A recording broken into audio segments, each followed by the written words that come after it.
हम इस वीडियो में योग दर्शन के अष्टांगिक मार्ग की चर्चा करेंगे।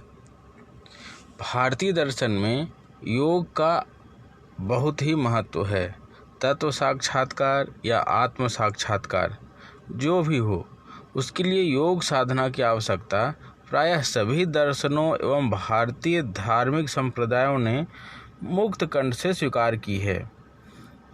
वैदिक एवं अवैदिक दर्शनों में भी योग की उपादेयता को स्वीकारा गया है। सविकल्प बुद्धि को निर्विकल्प प्रज्ञा में परिणत करने के लिए योग साधना का वर्णन किया गया है। यूँ तो योग के कई प्रकार हैं, जैसे गीता में ज्ञान योग, भक्ति योग और कर्म योग तथा ध्यान योग, परंतु यहाँ महर्षि पतंजलि के राजयोग का वर्णन किया जाएगा। वस्तुतः वही योग दर्शन के नाम से प्रसिद्ध है। उल्लेखनीय है कि योग की शुरुआत महर्षि पतंजलि से पहले ही हो चुकी थी, परंतु योग के विधाओं का व्यवस्थित रूप से संकलन और उसे व्यवस्थित रूप प्रदान करना महर्षि पतंजलि ने ही किया है। इसलिए योग दर्शन के पर्याय पतंजलि दर्शन को ही कहा जाता है। योग शब्द का प्रचलित अर्थ है मिलन, अर्थात जीवात्मा का परमात्मा से मिलन, जीवात्मा का अपने स्वरूप से मिलन।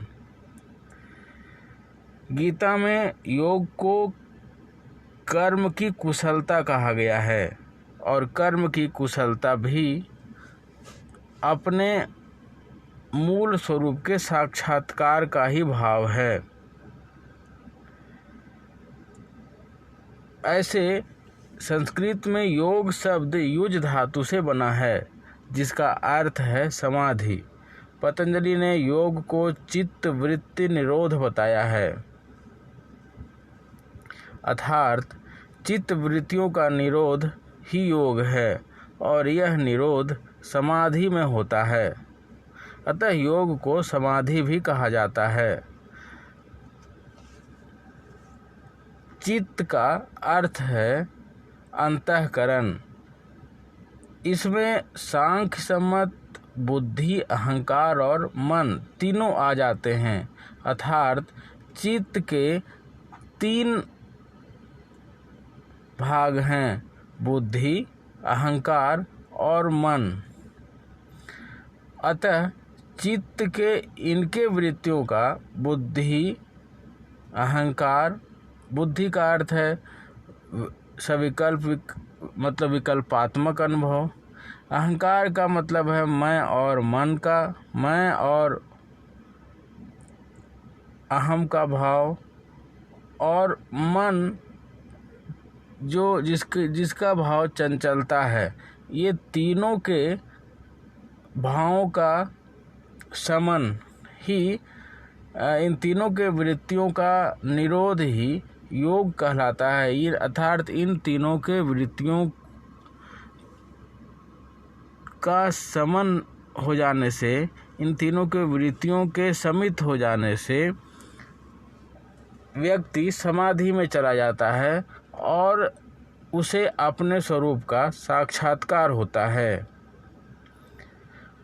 वस्तुतः योग शरीर, इंद्रियों और चित्त की शुद्धि के लिए 8 अंगों का वर्णन करता है और यही अष्टांग योग है।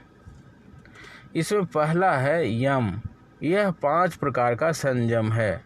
अहिंसा अर्थात मन, वचन और कर्म से किसी प्राणी की हिंसा न करना। सत्य अर्थात मन, वचन और कर्म से सत्य का पालन करना। अस्तेय अर्थात मन, वचन और कर्म से किसी अन्य की वस्तु का अपहरण न करना और किसी को भी उसके अधिकार या प्राप्य वस्तु से वंचित न करना। ब्रह्मचर्य अर्थात मन, वचन और कर्म से यौन संयम करना।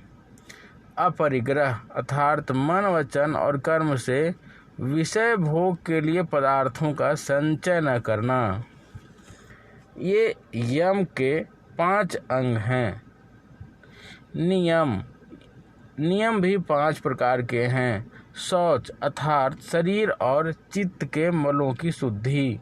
संतोष अर्थात आवश्यकता से अधिक वस्तुओं के संग्रह की इच्छा न करना। तप अर्थात भूख प्यास, सर्दी गर्मी, सुख दुख आदि द्वंद्वों का सहन। स्वाध्याय अर्थात मोक्ष शास्त्रों का अध्ययन, मंत्र जाप और ईश्वर प्रणिधान या ईश्वर का ध्यान एवं स्मरण करना। ये 5 नियम बताए गए हैं।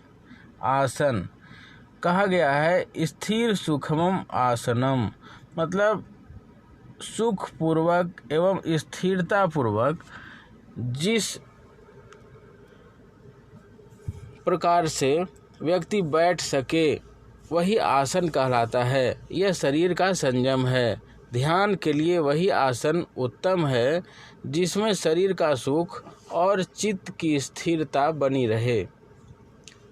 प्राणायाम यह प्राणवायु का श्वास प्रश्वास का संयम है। यह 3 प्रकार का होता है, पूरक, कुंभक और रेचक। प्रत्याहार यह इंद्रियों का संयम है। इंद्रियां स्वभाव से ही विषयोन्मुख होती है। बाह्य विषयों की ओर प्रवृत्त होना उनका स्वभाव है। उनकी बहिर्मुखी वृत्ति को अंतर्मुख बनाना, उन्हें बाह्य विषयों से हटाकर भीतर मन के वश में रखना प्रत्याहार कहलाता है। उपयुक्त 5 अंग योग के बहिरंग या बाह्य साधन कहलाते हैं। इसके अतिरिक्त अन्य 3 अंग योग के अंतरंग साधन माने गए हैं, जिनमें धारणा किसी देश में जैसे नासाग्र में, भ्रूमध्य में, हृदय कमल में या किसी बाह्य वस्तु में जैसे इष्ट देवता की मूर्ति आदि में चित्त को लगाना धारणा है। ध्यान ध्येय वस्तु विषयक चित्त वृत्तियाँ जब निरंतर एकाकार रूप से प्रवाहित हों तब इसे ध्येय कहते हैं। ध्येय वस्तु के ज्ञान की एकतानता का नाम ध्यान है। ध्यान में ध्याता, ध्येय और ध्यान की अलग अलग प्रतीति होती है। समाधि का अर्थ है ध्येय वस्तु में चित्त की विक्षेप रहित एकाग्रता। समाधि में ध्येय वस्तु का आकार ग्रहण कर लेता है। ध्यान और ध्येय की एकता होने पर ध्याता भी ध्येयाकार हो जाता है। समाधि में ध्याता, ध्यान और ध्येय की त्रिपुटी में ध्येय ही शेष रह जाता है तथा ध्याता और ध्यान ध्येय के आकार के हो जाते हैं। समाधि 2 प्रकार की होती है, संप्रज्ञात समाधि और असंप्रज्ञात समाधि। संप्रज्ञात समाधि में ध्येय वस्तु का ज्ञान बना रहता है। ध्याता तथा ध्यान दोनों ध्येय आकार में हो जाते हैं। उनकी ध्येय से पृथक अनुभूति नहीं होती। असंप्रज्ञात समाधि में चित्त सर्वथा निरुद्ध हो जाता है। ध्येय वस्तु का ज्ञान भी नहीं रहता। ध्याता, ध्यान और ध्येय की त्रिपुटी का अनिर्वचनीय अद्वैत में विलय हो जाता है। संप्रज्ञात समाधि 4 प्रकार की होती है।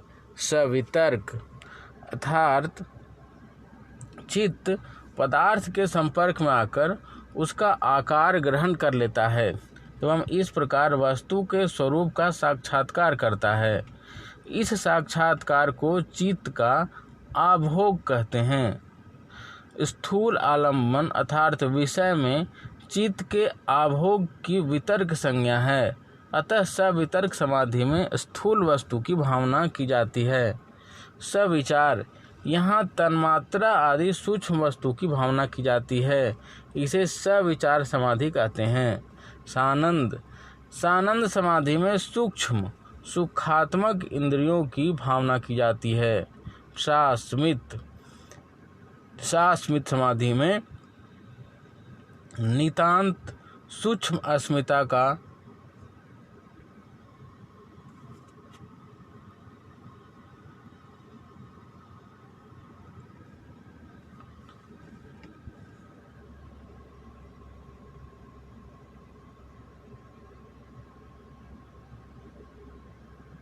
चित्त प्रकाशित बुद्धि की भावना की जाती है। वस्तुतः असंप्रज्ञात समाधि दो प्रकार की होती है, भाव प्रत्यय एवं उपाय प्रत्यय। असंप्रज्ञात समाधि में चित्त निरोध होता है। वृत्ति निरोध होने पर यदि चित्त अविद्या में लीन हो जाए तो यह अज्ञानावस्था जड़ समाधि या प्रकृति लय या भाव प्रत्यय कहलाती है। वस्तुतः यह अज्ञानावस्था है, समाधि नहीं है। वृत्ति निरोध के कारण इसे उपचारवश असंप्रज्ञात समाधि कह दिया जाता है। उपाय प्रत्यय ही वास्तविक असंप्रज्ञात समाधि है। शुद्ध ज्ञान या प्रज्ञा को उपाय कहते हैं। प्रज्ञा के उदय होने पर अविद्या नाश से वृत्तियों एवं संस्कारों का सर्वथा निरोध हो जाता है एवं दृष्टा की अपने स्वरूप से अर्थात नित्य विशुद्ध चैतन्य में प्रतिष्ठा हो जाती है। श्रद्धा, वीर्य, स्मृति और समाधि प्रज्ञा के साधक हैं। जैसे अग्नि ईंधन को जलाकर स्वयं भी शांत हो जाती है, उसी प्रकार प्रज्ञा उदय होकर अविद्या वृत्ति एवं संस्कार को भस्म करके चरम आवृत्ति के रूप में स्वयं भी उपशांत हो जाती है। उस समय विशुद्ध चैतन्य मात्र रहता है जो दृष्टा पुरुष का स्वरूप है। चित्त वृत्ति निरोध एवं स्वरूपावस्थान कैवल्य या मोक्ष है। यही योग का चरम लक्ष्य है। ये योग के 8 अंगों का वर्णन है।